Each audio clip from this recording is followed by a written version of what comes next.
What I want to do now is talk in much more detail about parliamentary sovereignty. What I'm going to do in order to elaborate this argument is make reference to one of the major writers on the British Constitution, Albert Venn Dicey. Dicey from here on in. Now, Dicey, in his major work on the British Constitution, said or described parliamentary sovereignty through three rules, which I'm going to outline to you now. So, firstly, Parliament is the supreme lawmaking body and may enact laws on any subject matter. Secondly, no Parliament may be bound by a predecessor or bind a successor. Thirdly, no person or body, including a court of law, may question the validity of Parliament's enactments. Okay, let's just think about these rules as a block of three, and then I want to say a little bit more about them.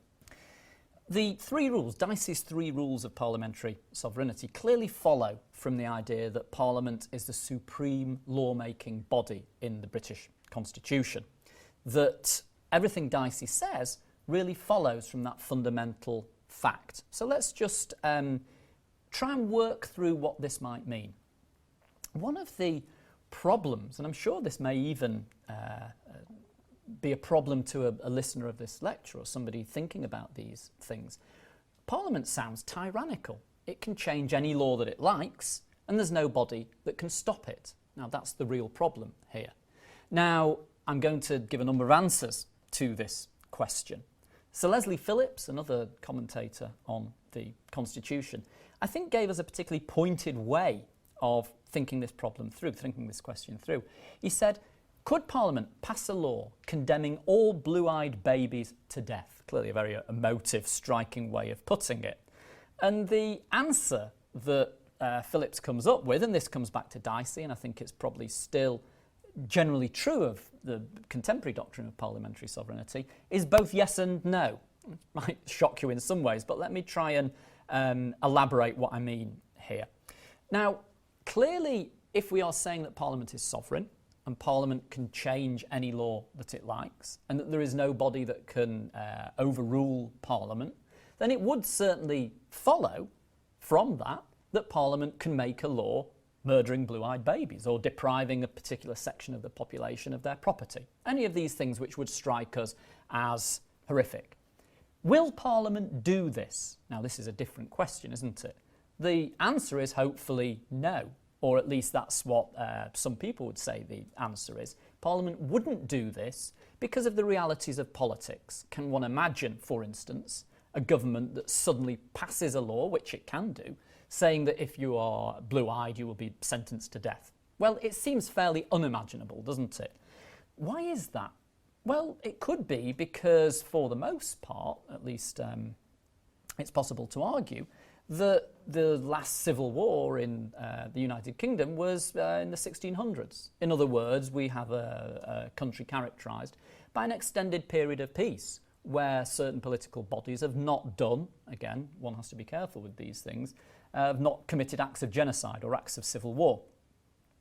So this may reflect really just an understanding of the political settlement in the United Kingdom and the relative political social peace that has characterised the last few centuries in the United Kingdom, at least in mainland United Kingdom.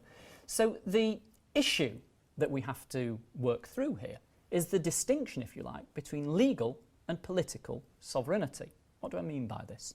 Well, if we're thinking technically, i.e. can Parliament make or change any law that it likes? Well, what we are referring to there is legal sovereignty. Parliament legally has that power because it is the sovereign body.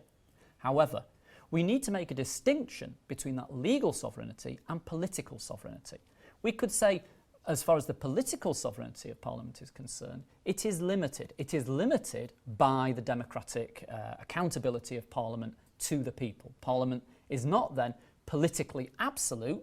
Parliament, as I've stressed, owes the government that has power in Parliament owes the fact that it is in Parliament to the fact that it's been voted in to Parliament. In other words, it's politically limited throughout the period of a government, the time that government is in power. It can do what it likes, but it is ultimately accountable to the people when there is a general election. In other words, Dicey and any sensible commentator on the Constitution has to make a distinction between political and legal sovereignty. Legally, Parliament can make or unmake any law that it likes.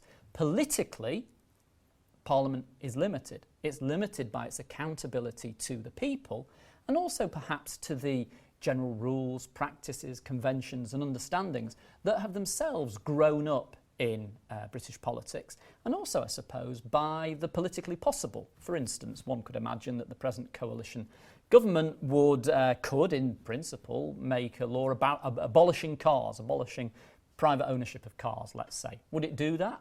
Well, it'd be politically suicidal to do that. It would be the end of that government, certainly in the medium term, if not in the short term. So, once again, this seems to draw our attention to this distinction between legal and political sovereignty. Could a parliament legally pass an act of parliament, create a statute that abolishes private ownership of motor vehicles? Well, yes, it could. Politically, would it do that? Well, probably not. And that seems to me to give us a fairly good understanding of the dynamic of parliamentary sovereignty.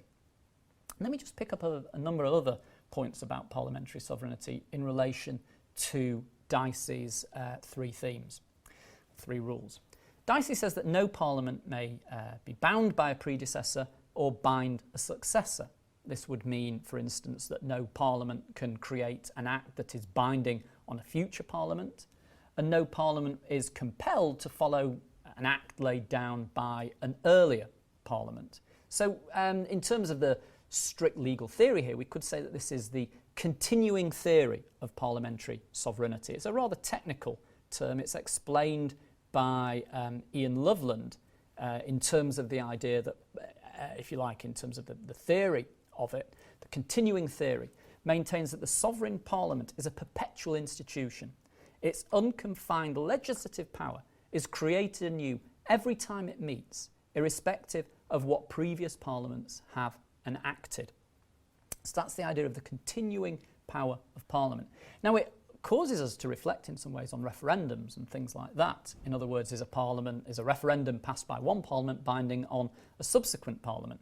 Legally, probably not. Politically, well, it takes us back to that whole old story, doesn't it? Would a Parliament be bound by a referendum passed by an earlier Parliament? Well, legally, that later Parliament can change its mind. It's not bound by that referendum. Whether or not politically the governing party would want to do that is, of course, another question. Dicey's third rule that relates to parliamentary sovereignty. And that is the idea that no body, no court effectively, may question the validity of Parliament's enactments. In other words, no British court has the power to strike down an act of Parliament.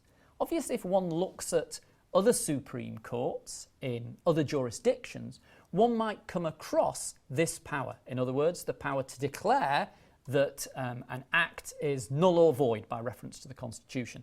That is not the case in the United Kingdom. Although we have a Supreme Court, it is not in this sense supreme because, as I've said, Parliament is supreme. So courts cannot question, cannot strike down, declare void acts of Parliament. That would be, if you like, a constitutional revolution. I'll come back to this point because it takes us to one of the main themes that certainly are appearing in contemporary law and contemporary politics about the relationship between judges, human rights and Parliament.